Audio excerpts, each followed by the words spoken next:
ఉమ్మడి విశాఖ జిల్లా పర్యటనకు విచ్చేసిన వైసీపీ అధినేత జగన్మోహన్ రెడ్డికి విమానాశ్రయంలో ఆ పార్టీ నాయకులు, కార్యకర్తలు అపూర్వ స్వాగతం పలికారు.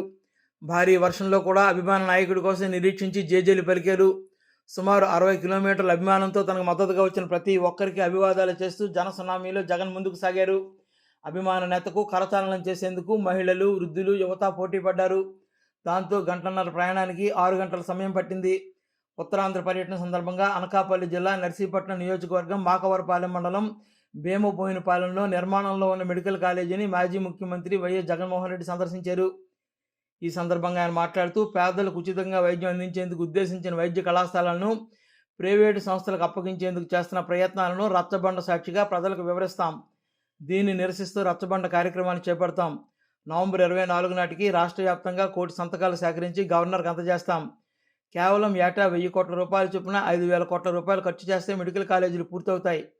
విశాఖలో షాపులు తొలగించి అనేక మందిని రోడ్డును పడేస్తారు. గోవాడ షుగర్ ఫ్యాక్టరీ రైతులకు బకాయిలు చెల్లించటం లేదు. విశాఖ స్టీల్ ప్లాంట్లో 32 విభాగాలు ప్రైవేటు పరం చేస్తున్నారు.